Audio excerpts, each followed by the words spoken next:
What's going on, guys? Welcome to the 12th episode of the Gamefall podcast, coming to you live in HD for the first time ever. Kyle Sherman. This right here next to me is John McVeigh. John, say hi to the folks. I hope everyone is having a wonderful Friday. We're filming on Friday. This time we are indeed filming on a Friday, although this will likely be the last time we ever film here in this location. This John, is the penultimate podcast for this location. Yes, we will have one more episode filmed here, filmed back to back, because somebody is moving, and so the next couple of weeks will be a little bit busy, so we're shooting a couple here now to get them out of the way so John can just focus on moving, and we'll probably be helping him. Oh, that's what friends do, I guess. You will definitely be helping, at least hopefully in the evening, depending on if your schedule allows. Yeah, well, I guess it all depends on what happens in my immediate future, but we'll cross that bridge when we get there. Don't worry, not going anywhere. Just maybe some scheduling changes for myself coming up here. But we're here to bring you not all, but the video game news that we think you deserve to know, plus some other important news items in the world of movie, TV, if we feel like it. John's calling timeout. It's a great spot to stall the podcast because in recent lights of, well, it was probably about a week ago now, editor at IGN apparently plagiarized stuff. I'm sure everyone knows about it. If you don't, you can look it up. The guy's last name is Musin, and he plagiarized a review, which was then put up on YouTube, which then called attention to a bunch of stuff. Long story short, he no longer works at IGN. IGN's pulled a lot of more articles, if not all of them, that he did because there were more incidences. So we just want to start there and say we do not claim any of the news items as our own in any of our podcasts because we did not write them. We're merely displaying them, if you will, and adding our commentation as our own content. The content from the news article and the news items themselves, not ours, and we do not claim them. Yeah, in case that wasn't clear before, yes, we're just commenting on the news, not actually claiming any reporting as our own. So from here on out, you will see more of an effort on our end to be clear that we are not the ones, sourcing this information and putting out these news stories. We're just taking them from other sources and giving our commentary, taking the information from people who have already done the work and just giving our thoughts on those stories. And you'll see articles from places, or stories from places like IGN, Kotaku, GameSpot, Kotaku, Game Informer. Yeah, Game Informer, from Nintendo, from Sony, from Microsoft. Publishers' Twitter accounts. About the only time you're going to be getting original reporting from us is when it comes to things like E3, where we're actually sitting there watching the presentations ourselves, and so we're actually reacting to what we saw as opposed to us getting information from a third party. As Colin Moriarty likes to say, we don't give you the news, we comment on it. Or we don't break the news, we comment on it. And speaking of the news, we got a bunch for you here today. 13 items, John. A real baker's dozen. A very real baker's dozen. And we are going to start in the world of GTA Online, which has just made ridiculous amounts of money for Rockstar. And this story coming from Kotaku, and that is that the fact that a federal judge in the U.S. District Court in New York has issued a preliminary injunction against a man who's been distributing sort of cheating software for GTA 5 online, trying to make people money, that online currency, which is so hard to come by. So Take-Two Interactive, the publisher for GTA 5, not to be confused with Rockstar, who made the game. Yeah, the publisher, Take-Two, saying it's costing them money, and it's saying it could cause irreparable harm to their games and that sort of thing. And so they're looking to recover a minimum of $500,000 in damages, plus shut all of that down. Ouch. And it seems minor, but yeah, you don't want somebody taking your stuff and... Well, weren't they microtransactioning the shark cards for the currency? Like, weren't they asking if you wanted to cheat, they wanted you to pay money? Yes. Yeah. Okay. So it's cutting into their profit, and that's something they don't like. But I mean, just to get you an idea of how much money this has made, and the big issue I think is the fact that he copied the code onto his computer and made changes and stuff like that. But since it was released in 2013, again, this is according to Kotaku, since 2013, GTA 5 has been Take-Two's most successful game of all time, mostly because of the online mode. And shortly after the first cease and desist was sent last August, the GTA 5 made $418 million in net revenue in the previous 3 months.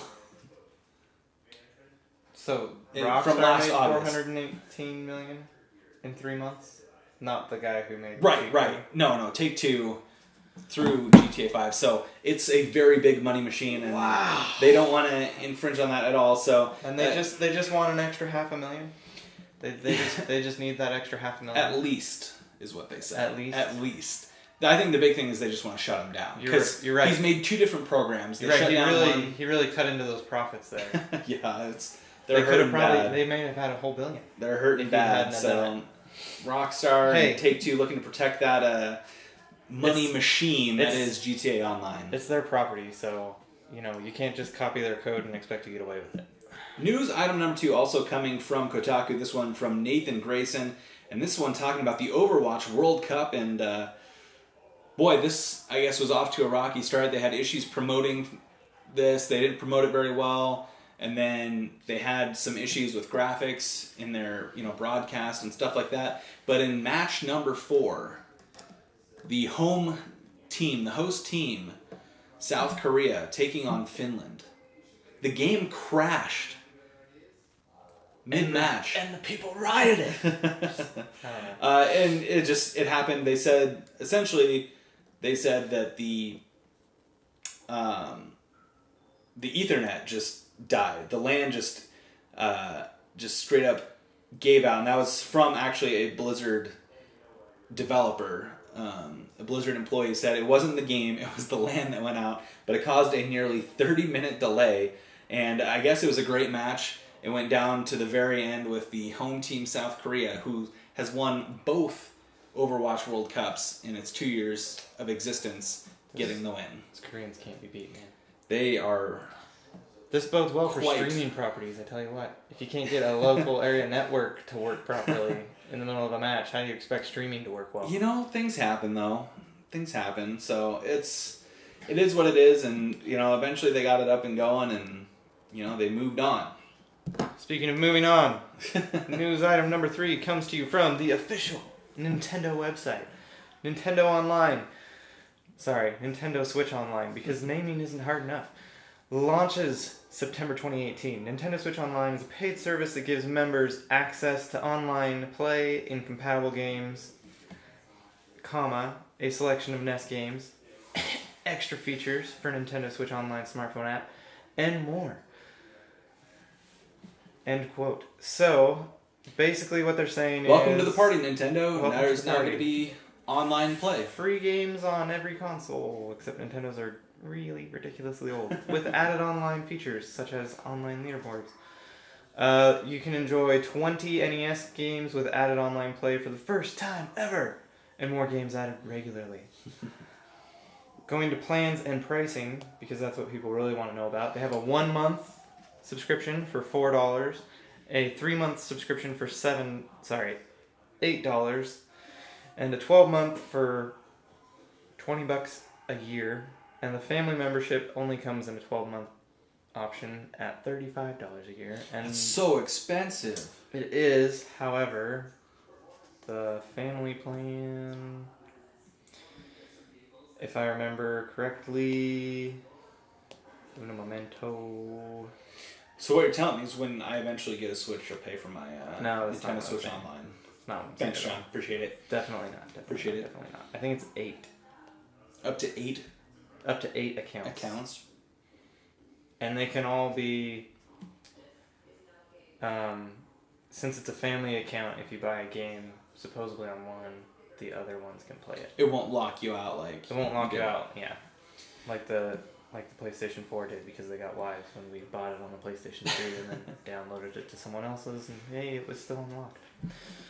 It's harder to do on the PS4. So there you go. Nintendo. It'll be launching in the second half of September, so you can still get in your free online matches while you can. but in the end, it's really not going to be that expensive. So just pay the money, and you'll get some free games out of it. Even if they are old, it's always fun to go back and play some of those older games. It's always, some nostalgia there as well. But moving on to our next news item, because we got a ton for you today, and we just want to roll through these. It's time for your bi-weekly Movie Pass update, also known as Kyle Gets Triggered. And this has to do with the recent changes. I mean, they kind of announced it, but now it's official the way that things are going. Movie Pass, already taking away your unlimited movies.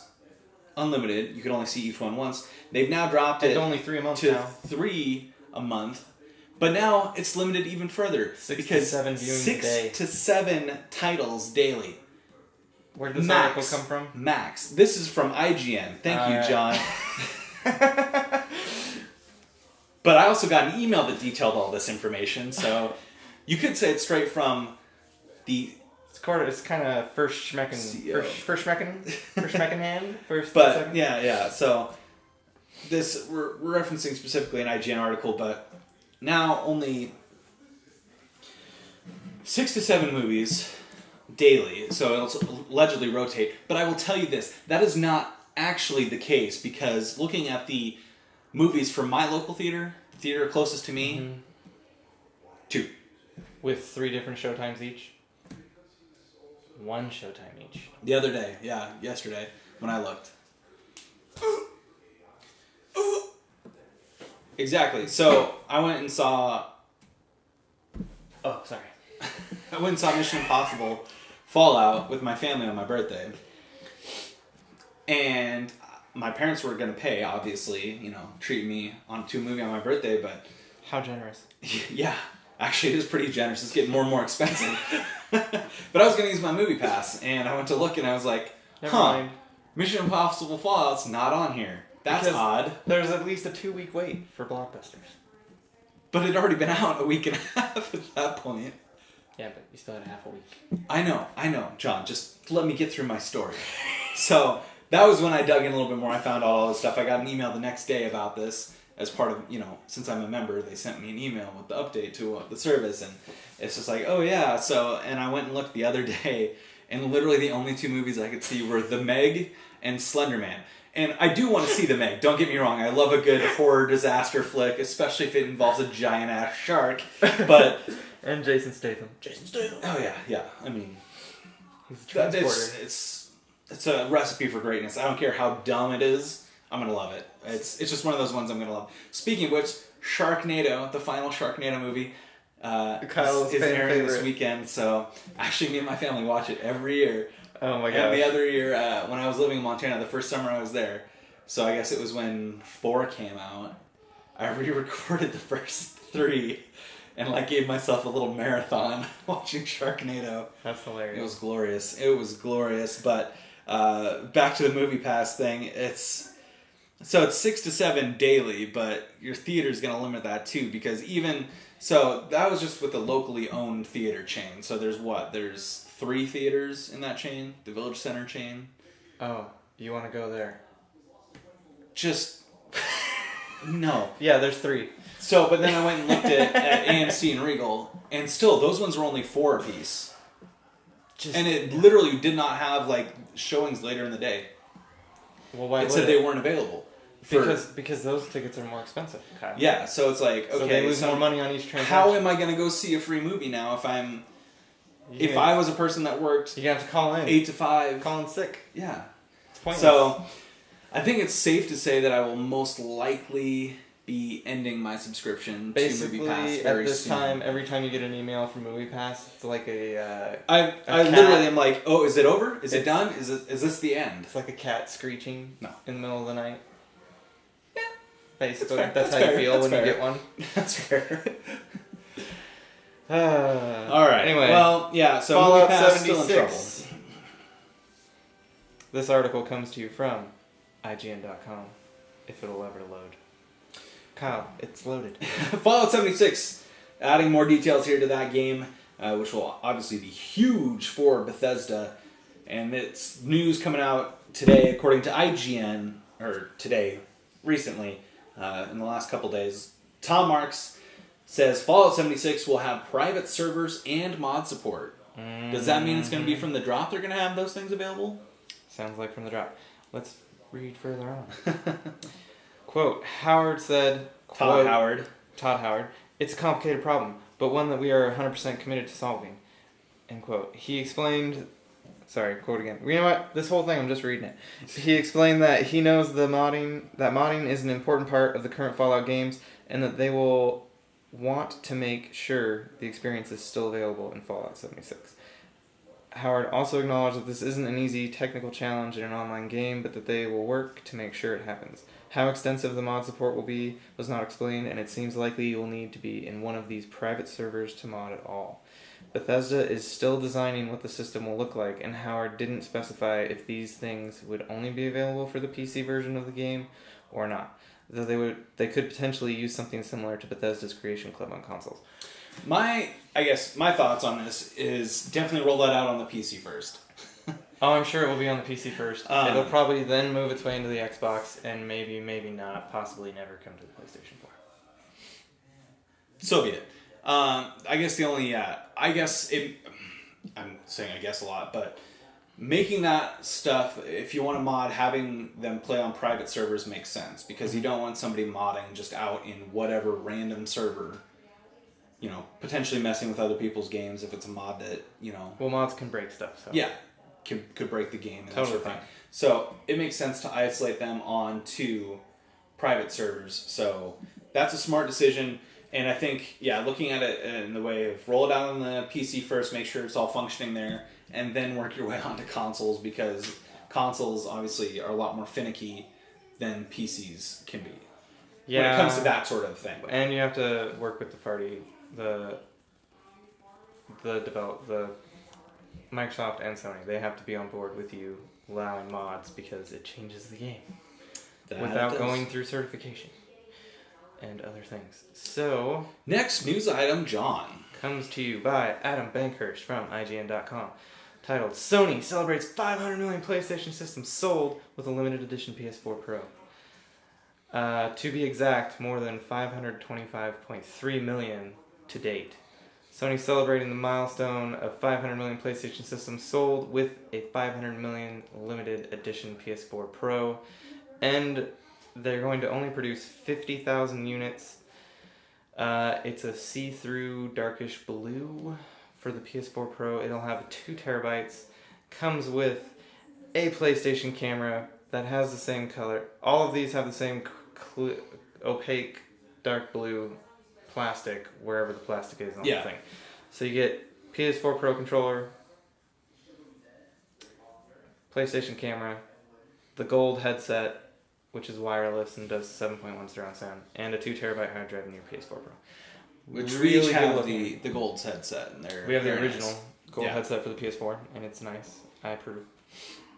And it will be available for $500 on August 24th. It will be available on retail sites. You can get the DualShock for $65 by itself, and the gold headset for $100 by itself. It's cool. I mean, I think it looks good. But John, here's the real question: does it look better than the Spider-Man PS4 Pro? In my opinion, it does. Because I was thinking about this. I know. Because red's my favorite color. But I was thinking about this. Yeah, red's my favorite color. I don't know if I want a bright red console directly under my TV. It's true. It would draw the eye and a lot more than the dark blue. Everything under my TV now is black, so it would just be an eyesore. Including the glass on. And this dark blue is almost navy blackish in itself. It's very dark, so I mean, I think it looks cool, but yeah, if you want to get your hands on one, definitely get on to those retail sites on August 24th. Otherwise, you could very easily miss out on your opportunity. It might even be available for pre-order on some of them right now. I didn't see that, but you never know. So, just guessing. Doesn't hurt to check. Speaking of limited edition, This one's gonna make consoles. This again coming from IGN. Nick Santangelo. Microsoft is giving away a gold-plated Xbox One X. But how do you get it, Kyle? Well, okay. We say giveaway, but it's going to be the grand prize for this month's Xbox Live Gold Quests competition. What you need to know about Gold Quests. You already need to own an Xbox and be playing and doing what the quest entitles. So you're just going to get yourself a second Xbox. Well, here's what you need to know. Here's what you need to know. The 2 remaining quests for the month are to play 30 minutes of multiplayer each day through August 20th and to unlock 7 new achievements from August 21st to August 27th. So, if you want to be entered, you have to complete those. So now I gotta go buy an Xbox One, buy a game, buy Xbox Live Gold, and get 7 achievements in multiplayer before the end of... No, 7 achievements Oh, okay. total, but you have to play 30 minutes of multiplayer every day. So I still need to buy Xbox Live Gold. Yes. I'm not doing it. It looks cool, But if you own one, I don't know why you you want a can go ahead and do gold-plated Xbox I guess One to X. just sit there and be bragging rights and probably never turn on because it's gold, and why would you want to ruin the box? Yeah. It's beautiful. I don't know. I do not know. Hey, John, how about this next news item? This next news item I am super excited for because I played the original. And Alex Orbson from IGN states, Torchlight Frontiers announced. The next entry in Perfect World Entertainment's action role-playing series has been announced for PlayStation 4, Xbox One, and PC. The new installment will feature a shared world where players can group up to explore dungeons and battle monsters with their friends. Ector Games is the development team behind the new title. The new studio is led by Runic Games co-founder Max Schaefer and includes veteran developers who've worked on the Diablo franchise and prior entries in the Torchlight series. Check out IGN's interview with Schaefer to find out how Torchlight Frontiers will double down on pets and co-op play. So there you go, free plug for you, IGN. So my question is, I talk about multiplayer. Is it going to be one of those games where you're going to need to team up? Or is it going to be one of those ones like maybe Monster Hunter World where No, the first Torchlight you could totally play by yourself. In fact, I'm talking about this one. Yeah, so... sometimes you get the multiplayer games where it's like, no, you definitely want to have people with you. Or is it going to be one like Monster Hunter World where it kind of scales? The difficulty goes up if you get more people in your party. They might have scaling. I can't remember if they had scaling. But it's basically a Diablo style game. Dungeon, yeah. It's a dungeon crawler, top down, mostly top down. Your character is way below where your camera is, and hack and slashing your way through, collecting loot, going back out, doing it again. I spent a lot of hours playing Diablo 2. Torchlight, I think, also had random, if I remember correctly, randomly generated dungeons, like Diablo 3 does. So it was really fun. It was just really fun. I liked the art style. Played well. I'm excited for this one. See where it goes. All right. Well, also another one here from Nick Santangelo, IGN. Bethesda. He's saying rocking it. It is absolutely critical Sony allows crossplay for Elder Scrolls Legends. This is their card game. That's on mobile and PC already. Yes. So the publisher is assuming that all Legends platforms will allow crossplay and cross progression. So they want you to be able to play on whatever system you want and be able to maintain your progress no matter what. And that's because your progress is maintained on their end, not on your end. So that's why they want it to be. They don't want it to be locked into one using your Bethesda account. They don't want a Fortnite situation. Yes. Yeah, using your Bethesda account. Yeah, so I like that. Bethesda saying, hey, you need to do this. Or not necessarily Bethesda, but Bethesda's basically saying, allow us to do this, or we're not going to put this game on the PlayStation. So there you go. Yeah, I think that's good. With everybody else kind of teaming up for crossplay. Yeah. Bethesda, one of those big publishers, saying, hey, you need to do this. You need to get on board. I like that. Pushing Sony in the right direction. This is a free-to-play game. So they're not out... PlayStation's not really out money if they don't put the game on there.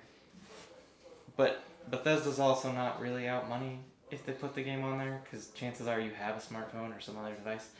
I'll probably just be getting it on the Switch to be safe. I won't be getting it. If I get it those at all. those types of games aren't really up my alley.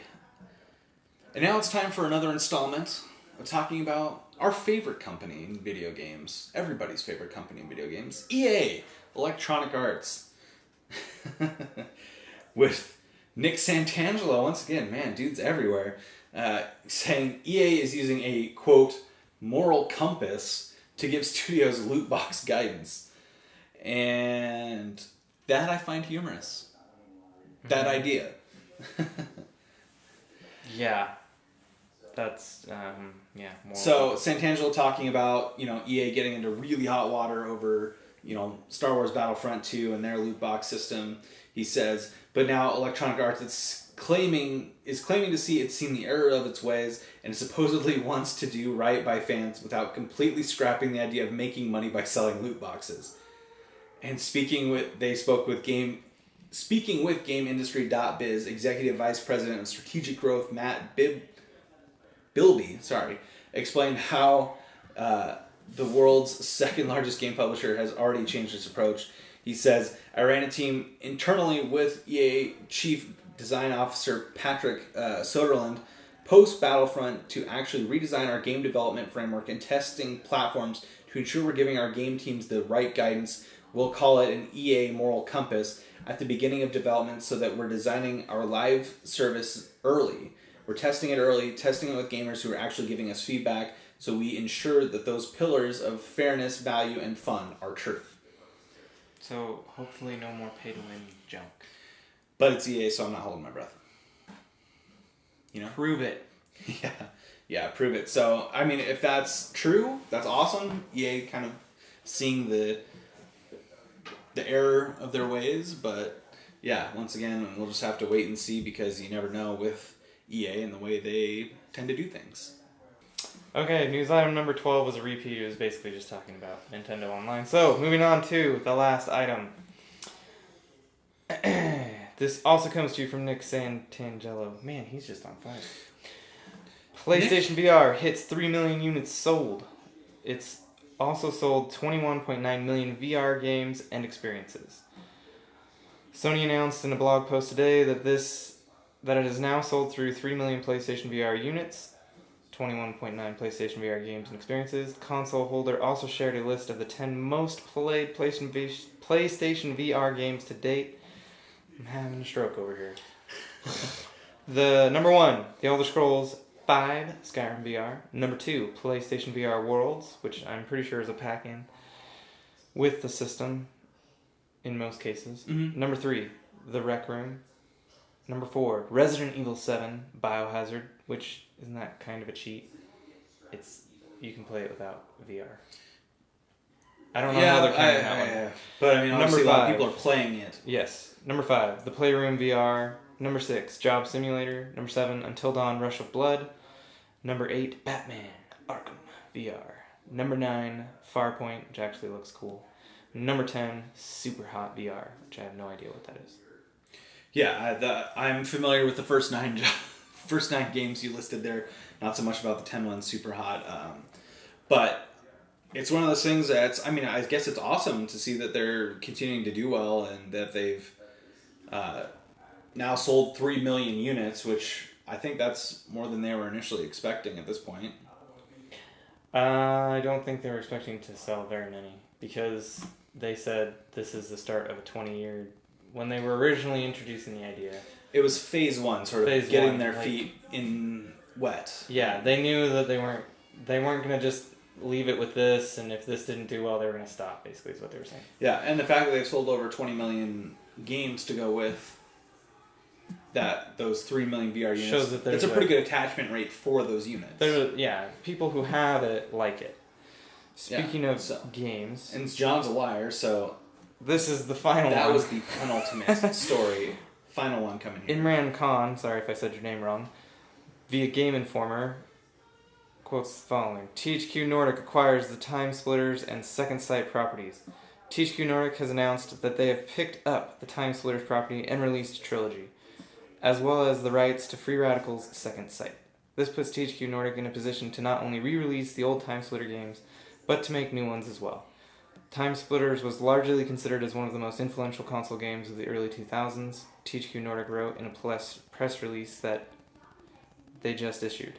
The 3-game series earned a large and passionate fan base thanks to its unique humor, art style, and pop culture references, while encouraging customization and modification to give each person their own individual experience.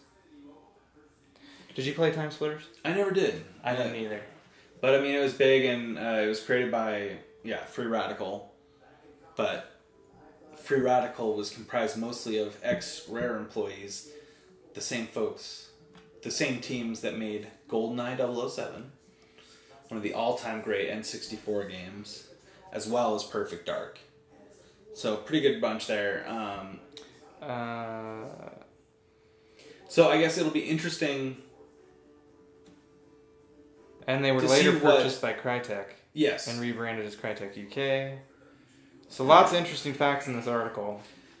It just kind of shows how IP can travel from all over the place. Yeah. So it'll be interesting to see if THQ does anything with those properties. I can't imagine they'd buy it to just let it sit on a shelf. Well, yeah, exactly. I'm saying it'll be interesting to see what happens with it. So I think maybe re-release the old ones, see how those do in an upgraded package. Mm-hmm. Probably would be a safe bet. You know, John, I realized we forgot to discuss something. What did we forget to discuss? What have you been playing lately? Oh my god. We did.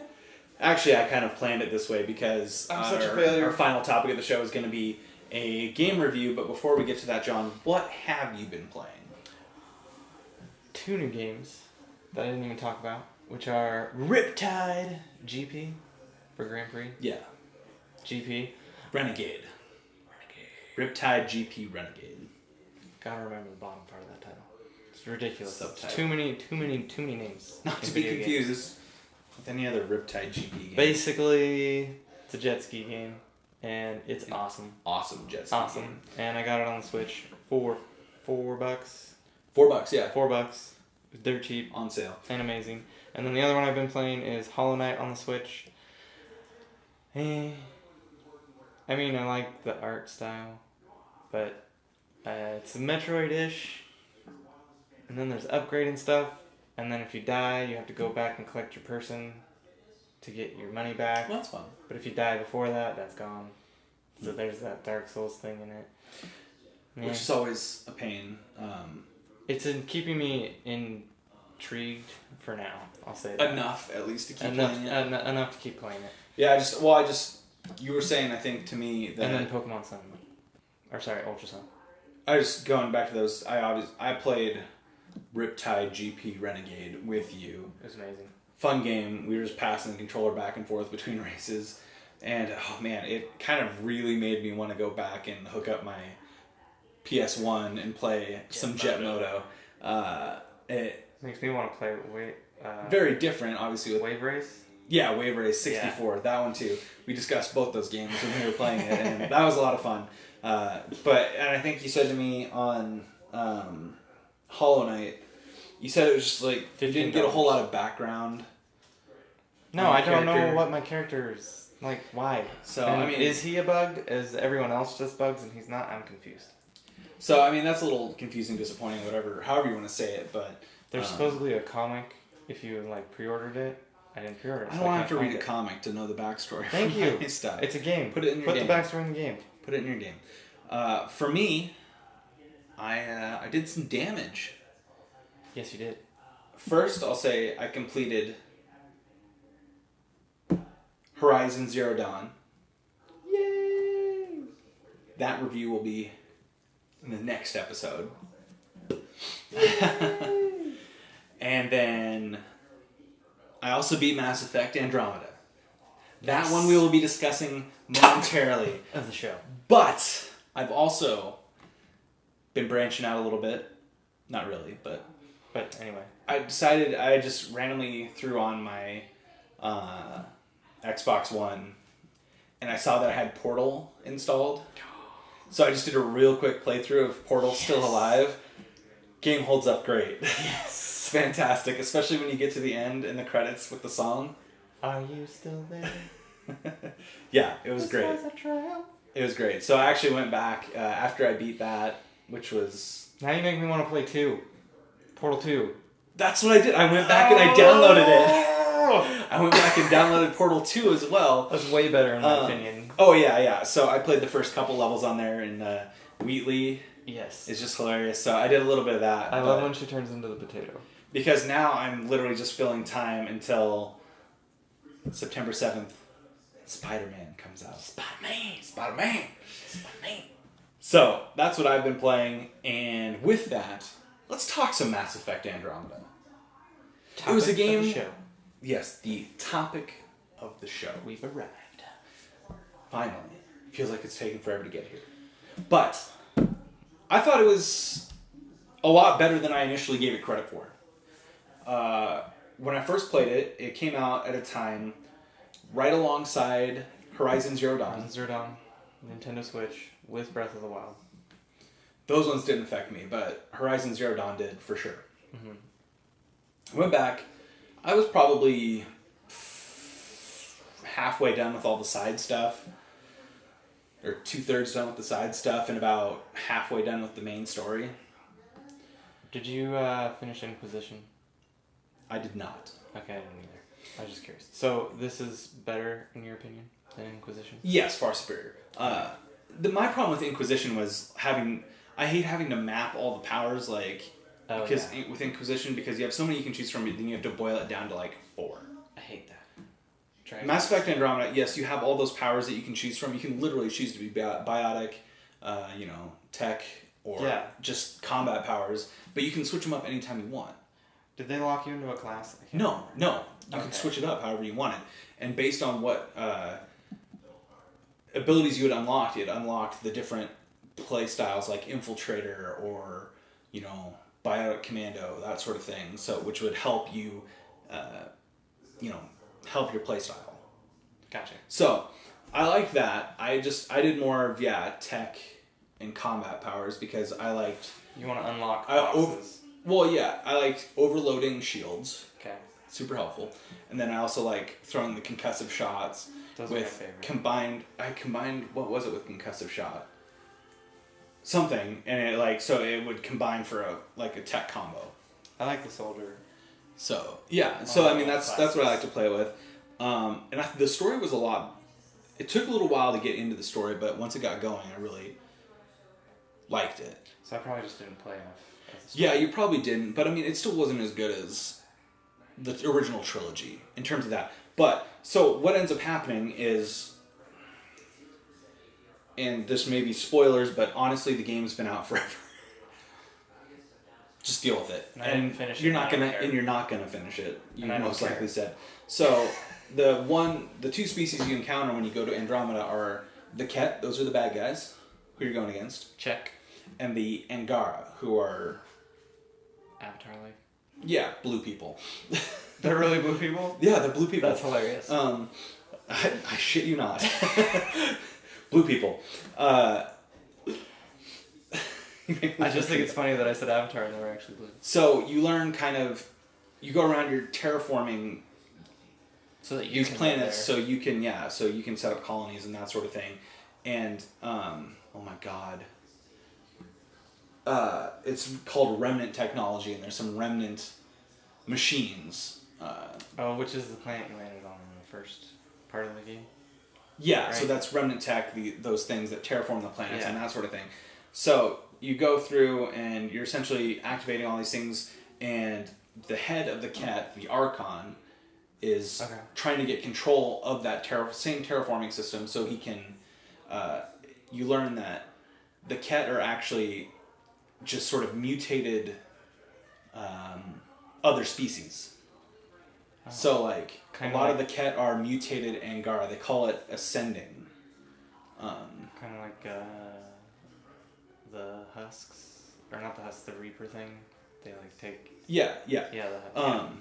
Anyway. So it's like that. Yeah. And so you're both trying to go for it. So the Archon wants to use that terraforming system to ascend everybody, make everybody a Ket. Okay. But you're going there to try to terraform all the planets. So everybody can live peacefully.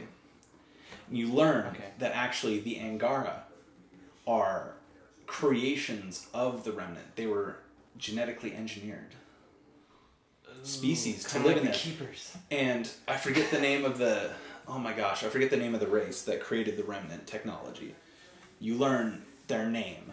Okay. And so essentially they created all these planets and terraformed them so that they could, So the inhabit Andromeda them. Galaxy's Protheans, is that right? essentially, yeah. Made the Remnant tech, and it's Also the Angara. messing shit up, and you come in and fix it. Yeah, and then turns out this sort of sphere with the planet inside is the main place you go. So there's a giant ass battle, you win, surprise, and then Sets up for a sequel.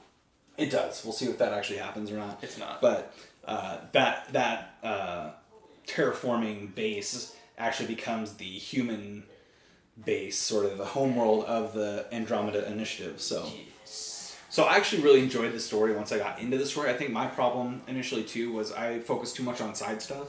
Yeah, I was trying And to so I clear didn't the get hooked area. into the story. And I think that also happened to me with the original Mass Effect as well, where it's like I worry so much about completing the side missions, I forget about the main story, and so I get kind of unattached from the game because I'm just doing nothing that has any consequence. So, yeah, I really enjoyed it. I think it's worth a shot to go back and play if you have the time, and I would recommend just kind of skipping past the side stuff if you're just looking to get the story. There's a ton of side stuff in that. Fair A ton. assessment. A ton. Gameplay wise. Gameplay wise, I thought it's, in terms of the way it played, I think it was the best Mass Effect game so far. It was smooth. Now that it's been patched. Yeah, although I still mourn the loss of the. Liara to Sony. Actually, Liara pops up a couple of times in it. You gotta be shitting me. No, I shit you not. So the Andromeda Initiative left the Milky Way galaxy before the end of Mass Effect 2. Before the Reaper invasion. And that's when she. Because you learn about the Reaper invasion. So they learn about the Reaper invasion after they get to Andromeda, after they've been at Andromeda for a while. And what is she into? Well, 3, she's the Shadow Broker. Oh, that's right. 3, she's the Shadow. But, so she knew your character's dad. And so there's some recordings with her talking. You don't have any direct contact with her, but yeah, it was I thought a solid game. I'd probably rank it, 4th amongst the Mass Effect games. Okay. But that partly is nostalgia and just how great that original trilogy was. But gameplay-wise, at least when I went back and played it, it was super smooth. Like I said, you could choose any power you wanted as long as you leveled it up. But you could go back and reset them if you wanted. Oh, nice. So That's good. that was always an option. But yeah, I had it set up the way I wanted to play, and it went masterfully. The one thing I think complaint I had is the way that armor and the weapons work, where I constantly had to make and research the new weapons, and so it's like I'd mod them and stuff, and so sometimes I'd forget to upgrade or whatever. I just don't have to go do that constantly. I want to just be able to get the new gun, throw on a couple attachments, call it good. I don't want to have to make that gun. To get the best guns, you have to make them. You have to research them and make them. So it's more time consuming than in the originals, where you just added an upgraded kinetic coil or a heat sink. Right. And you still have all those things, but you'd have to make the weapon. That's even better. That's what people live for. So it's like you start out with 1s, and then you have to research 2, 3, 4, 5. And once you get to 5, you unlock the advanced ones. You know what I like in my games? Tedium. Not at all. Yeah. I was going to say, I'm more a fan of the style of upgrade like you have in God of War, where it's same weapon, slap on a new rune, whatever, and it's upgraded. Yeah. That's the style. Or in the first Mass Effect, you got the new weapons. You didn't have to craft them. You either purchased them or you found them and then you just slapped on those attachments. And then held the trigger down. Because if you played the game right, It wouldn't heat up. It wouldn't heat up at the end of the game. If you played the game right. Full auto. Play it right. So yeah, I guess my overall assessment, solid game. I think if you have free time and you want to give it another chance, you should definitely do so. I know you're not going to because it's time consuming and you have a Switch that you love to play with. It's just more convenient for my type of playing. Yeah, well, and having to share a living room TV allows you to also play handheld. So, and there it is. But yeah, solid game. If I'm gonna say give it a rent, maybe. Yeah, but I mean it's a long game, so if you do rent it, you're not gonna get any other games for a while. GameFly, maybe. Yeah, definitely GameFly. If you're interested in renting it, GameFly. Or find it on the cheap.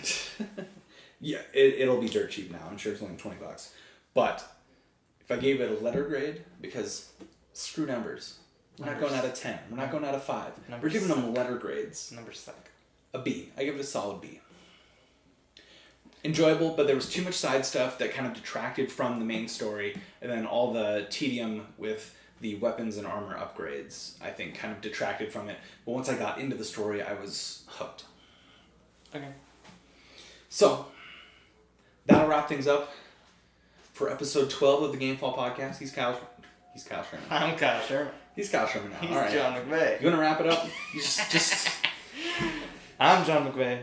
He's Kyle Sherman. Remember, talking about Doom Eternal next episode. Bye. That's not how I end things, but catch you next time.